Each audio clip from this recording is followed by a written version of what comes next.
21st September 1909.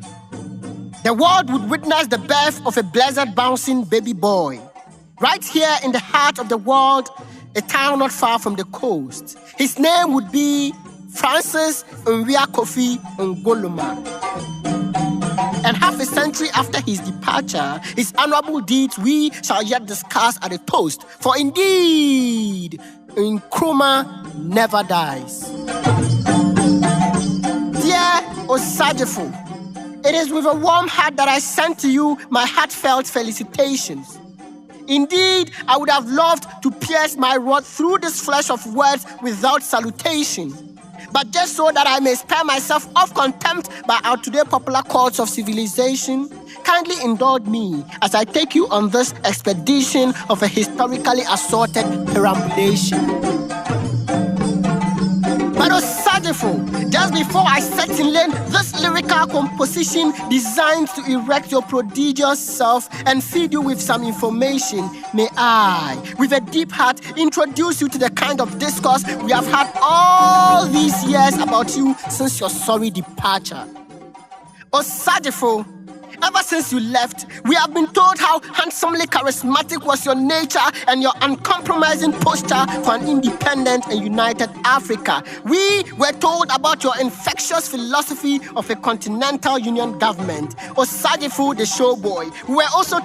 We were told about your love and concern for your people, your very own poor Ghanaian people with whom you fought so nobly to emancipate this country from the hands of wicked colonialists and imperialists. But sadly, so sadly,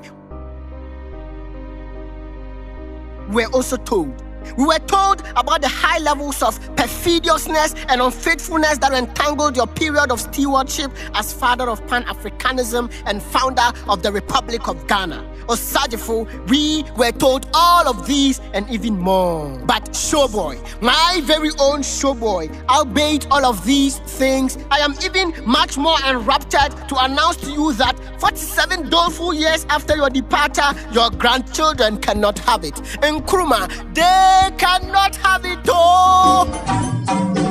Poems defining your magnificence are romantically crafted and well fine-tuned to fit into our chest.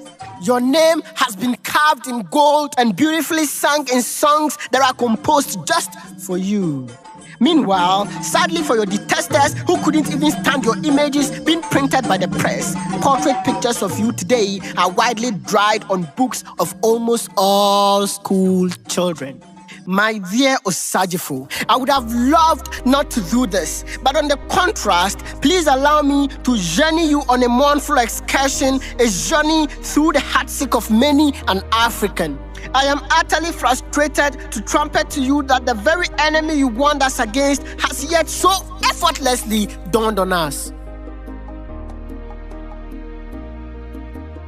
Nkrumah, we have now advanced in the relationship of neo-colonialism and trapped in the middle of the West and the Chinese. Africa is the infidel wife in a bigamous marriage. Africans instigated against fellow Africans, blacks enslaving fellow blacks, Negroes killing fellow Negroes. Nkrumah, sometimes I weep for Africa. It happened not long ago in Libya when we saw Africans enslaving fellow Africans. In Sudan, the military has seized state power. And in South Africa, blacks fighting and killing fellow blacks. And yet we sit and call it xenophobia. No, it is suicide. This is fratricidalism. We are killing our own selves. And don't just be ill yet, for I feel even more defeated in reporting to you that your Ghana today has 24 political parties, yet mainly 2 of them can win political power. And every 8 years, we substitute one for another. Yet still, they only prove to be as good as the new currency introduced in 2007 as against the one prior to it. Because you know what? There is no change in value. The value is the same. There is no change in value. The value is the Please, same. men and women who should be protecting us are even themselves not safe as they are beaten and murdered in broad daylight. In fact, now the security are even not safe for security reasons. But thanks to the few lion-hearted ones, we are naming, shaming, and jailing all the corrupt ones. Meanwhile, quite recently, we have gained 100% feat in renaming infrastructure and changing events of national holidays. Thanks to our political leaders. They really do deserve a massive round of applause. But my dear Osadifo, my own showboy, all hope is not lost yet. Some of your illustrious sons and daughters are definitely fighting the battle so ceaselessly.